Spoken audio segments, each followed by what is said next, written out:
Assalamualaikum warahmatullahi wabarakatuh. Alhamdulillah kita bisa bertemu kembali dengan materi IPS kelas 9 semester 1 pada kelas online SMP Unggulan Al-Falah Buduran.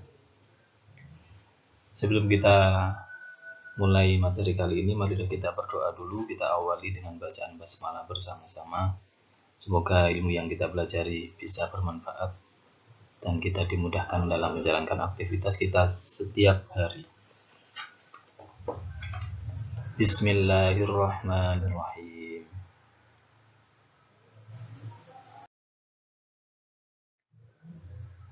Baik, untuk materi pada pertemuan kali ini kita akan membahas tentang pengaruh perubahan ruang dan interaksi antar ruang di Asia dan benua lainnya. Perubahan ruang dan interaksi antar ruang dapat terjadi dalam berbagai lingkup atau skala. Bisa terjadi antara desa dengan kota, dan skala luas dapat terjadi antar negara dan benua yang ada di dunia.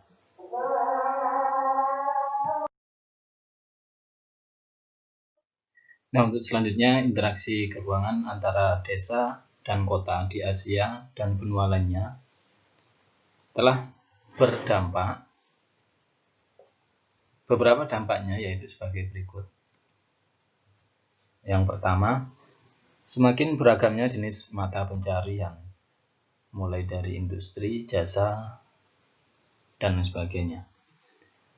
Yang kedua, produktivitas meningkat dengan adanya teknologi, kemudahan produktivitas yang ditunjang oleh mesin dan sebagainya, ini mengalami peningkatan. Yang ketiga, semakin baik sarana transportasi. Yang keempat, budaya kota biasanya masuk ke desa. Yang kelima, berkembangnya media massa atau yang paling kita kenal yaitu medsos yang sangat beragam jumlahnya. Yang keenam, makin banyak guru dan sekolah dibangun di beberapa daerah atau di desa. Selanjutnya,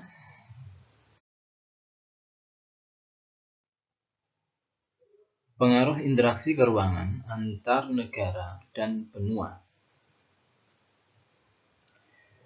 Jarak yang jauh tidak menjadi hambatan dalam melakukan interaksi karena kemajuan teknologi informasi dan komunikasi serta transportasi. Pengaruh antar negara dapat berupa pengaruh ekonomi, sosial, budaya, dan politik. Dan berikutnya ada pengaruh pendidikan. Adapun pengaruhnya sebagai berikut. Yang pertama, pengaruhnya terhadap kehidupan ekonomi. Interaksi antar ruang terjadi karena adanya kebutuhan, yang salah satunya adalah kebutuhan akan barang dan jasa yang belum mampu diproduksi oleh suatu negara. Barang dan jasa tersebut dapat diperoleh dari negara lain berupa barang konsumtif maupun untuk keperluan produksi, seperti mesin industri. Nah, karena adanya perbedaan sumber daya alam dan sumber daya manusia, maka pemenuhan kebutuhan barang dan jasa masing-masing negara masih bergantung pada negara lain.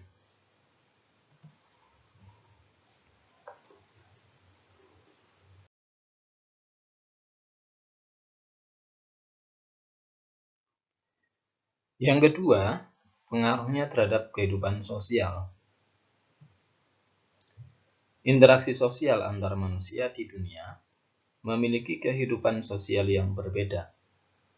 Interaksi tersebut dapat terjadi dengan saling bertemu atau melalui media komunikasi. Nah, dalam kehidupan sosial dapat berubah karena pengaruh dari interaksi tersebut. Contoh, adanya wisatawan dari negara lain yang datang ke Indonesia, yang membawa pengaruh terhadap kehidupan sosial bagi warga atau masyarakat yang hidup di daerah tempat wisata tersebut.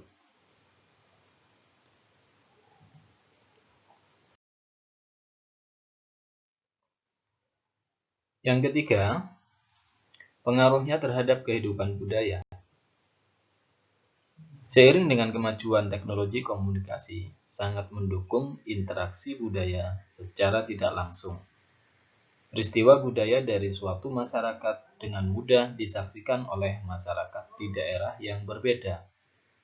Budaya tersebut kemudian mempengaruhi budaya masyarakat yang menyaksikannya.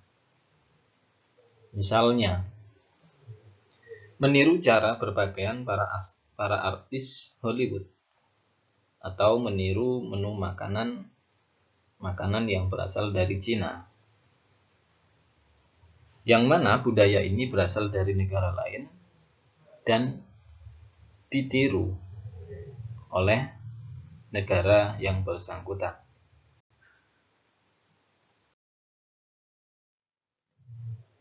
Yang keempat, pengaruhnya terhadap kehidupan politik.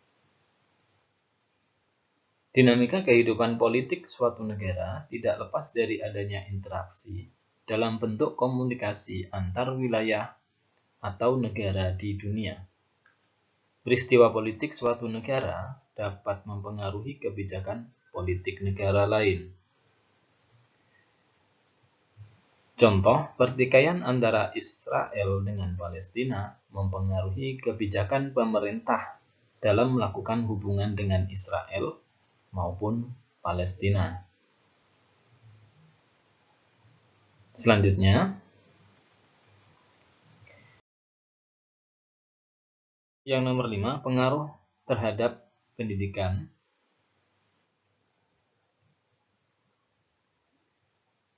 Yang mana pendidikan merupakan modal dasar untuk menuju kemajuan suatu bangsa. Dalam perkembangannya, banyak negara menjadi semakin memperhatikan pendidikan. Mulai disesuaikan pendidikan-pendidikan yang pada zaman sekarang untuk pendidikan-pendidikan yang akan datang. Dalam lingkup negara, salah satu kerjasama hubungan antar negara dalam bidang pendidikan yaitu seperti pertukaran pelajar.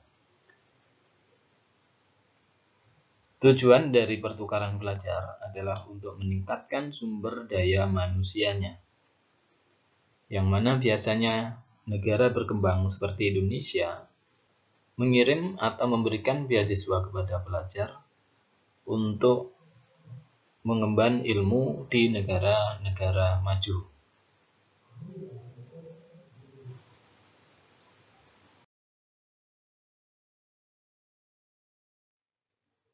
Nah, sekian dari materi yang bisa saya sampaikan kali ini. Materi pengaruh perubahan ruang dan interaksi antar ruang dan benua lainnya. Semoga bermanfaat bagi kita semua. Saya akhiri. Wassalamualaikum warahmatullahi wabarakatuh. Sampai jumpa pada pertemuan berikutnya di kelas online SMP Unggulan Al-Falah Buduran.